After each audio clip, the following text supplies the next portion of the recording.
नमस्कार दोस्तों, वास्तु दर्शनी में आप सभी का स्वागत है। जब फावड़े से कटकर हुई नाग की मौत और फिर 3 घंटे के बाद दोस्तों उसकी नागिन ने जो किया उसे आज तक कोई भी भुला नहीं पाया है। दोस्तों कहते हैं कि नाग और नागिन का जोड़ा अगर कहीं भी दिख जाए तो उसे मारना तो दूर उसे छूना भी नहीं चाहिए, क्योंकि कहते हैं कि नागिन अपने मरे हुए नाग की आंखों में देखकर ये पता लगा लेती है कि उसके नाग को उससे जुदा करने वाला कौन है। और जब तक नागिन अपना बदला पूरा ना कर ले वो चैन से नहीं रहती। और ऐसा ही कुछ हुआ छत्तीसगढ़ के एक छोटे से गांव कमरिया में, जहां पर सत्य प्रकाश के नाम के व्यक्ति से नाग की मौत हो गई। और फिर जो उसके साथ हुआ वो देखकर आप भी कांपने लगेंगे। दोस्तों आगे बढ़ने से पहले आपसे रिक्वेस्ट करते हैं कि वीडियो को लाइक कर दीजिएगा, दोस्तों के साथ शेयर कर दीजिएगा और चैनल को सब्सक्राइब करके बेल आइकन जरूर दबाइएगा। दोस्तों छत्तीसगढ़ में कमरिया नाम का एक छोटा सा गांव है, जहां पर एक नागिन ने अपने नाग की मौत पर ऐसा कारनामा किया जिसे देखकर हर किसी के पसीने छूट गए।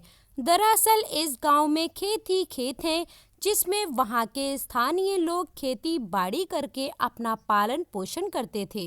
दोस्तों एक दिन एक नाग नागिन का जोड़ा उस गांव में भ्रमण करते हुए वहां के खेतों में पहुंच गया। 3 दिन तक वो जोड़ा खेत के चक्कर लगाता रहा। कई लोगों ने तो उन्हें देखा भी और उनके मन में इनका डर भी बैठ गया। ऐसे में कुछ लोगों को खेत में जाने से डर लगने लगा।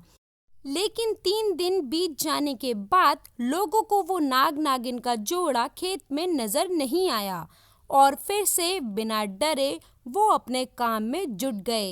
एक दिन भरी दोपहरी में सत्य प्रकाश अपने खेत में फावड़े से काम कर रहा था। वहीं वो नाग नागिन एक दूसरे से बिछड़ गए और नाग अकेले नागिन को ढूंढने लगा।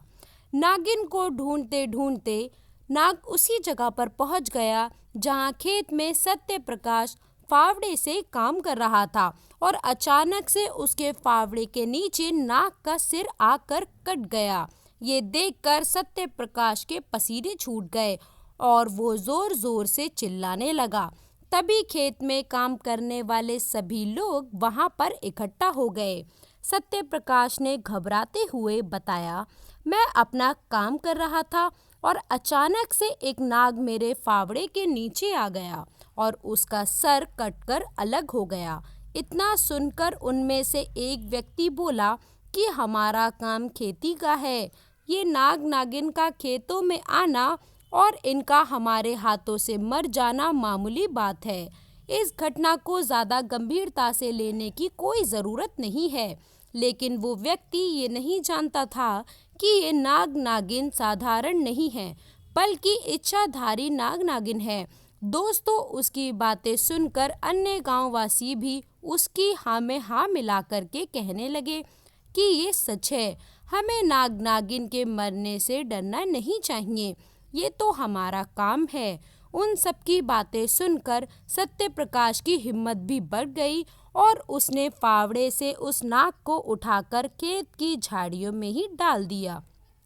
और यही उसकी जिंदगी की सबसे बड़ी भूल थी, क्योंकि वो सभी इस बात से अनजान थे कि वो इच्छाधारी नाग है और उसकी नागिन भी इच्छाधारी है।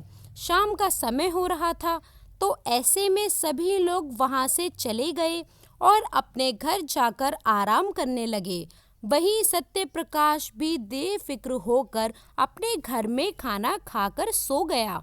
लेकिन वो नागिन शायद कहाँ रहने वाली थी और अपने नाग की मौत का बदला लेने के लिए उसी दिन उसकी मौत के 3 घंटे बाद वो नागिन उनके गांव में गई और सत्य प्रकाश के घर को ढूंढते हुए गांव वासियों के घर में घुसकर लोगों को डसने लगी।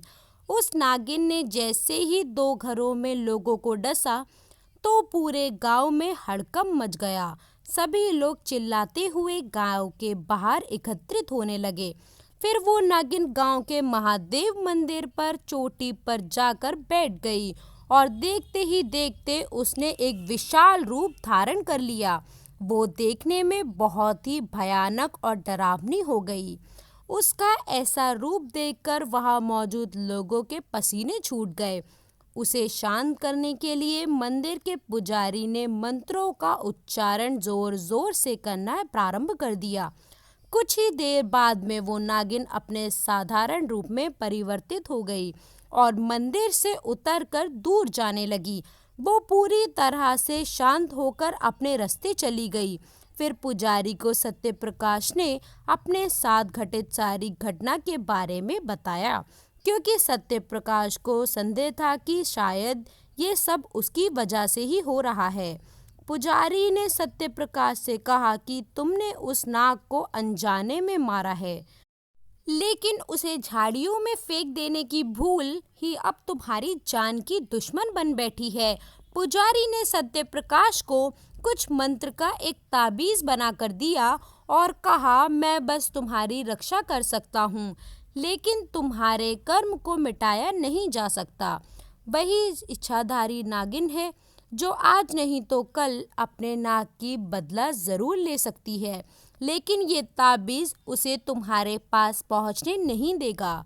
दोस्तों, अब सत्यप्रकाश की उम्र 72 साल की है, लेकिन वो ताबीज को हमेशा अपने पास रखते हैं, इसीलिए वो आज तक उस नागिन से सुरक्षित हैं। दोस्तों, हमें कभी भी बेवजह किसी भी जीव को कोई हानि नहीं पहुंचानी चाहिए, लेकिन अगर गलती से ऐसा कुछ हो गया है तो ऐसे में विधिवत उसका अंतिम संस्कार जरूर करें। सत्यप्रकाश ने नाग का अंतिम संस्कार ना करके उसे झाड़ियों में फेंक देने की जो भूल की, वो गलती उसकी जिंदगी की सबसे बड़ी गलती थी। दोस्तों, इसी बात पर सच्ची श्रद्धा से कमेंट बॉक्स में हर हर महादेव, जय महाकाल अवश्य लिखें। दोस्तों, आशा करते हैं कि वीडियो में दी गई जानकारी आपको पसंद आई होगी। वीडियो अगर अच्छी लगी हो तो वीडियो को लाइक करिएगा, दोस्तों के साथ शेयर करिएगा और चैनल को सब्सक्राइब करके बेल आइकन ज़रूर दबाइएगा, ताकि आने वाली नॉलेजेबल वीडियो आपको सबसे पहले मिले। तो दोस्तों, मिलते हैं अगली वीडियो में, तब तक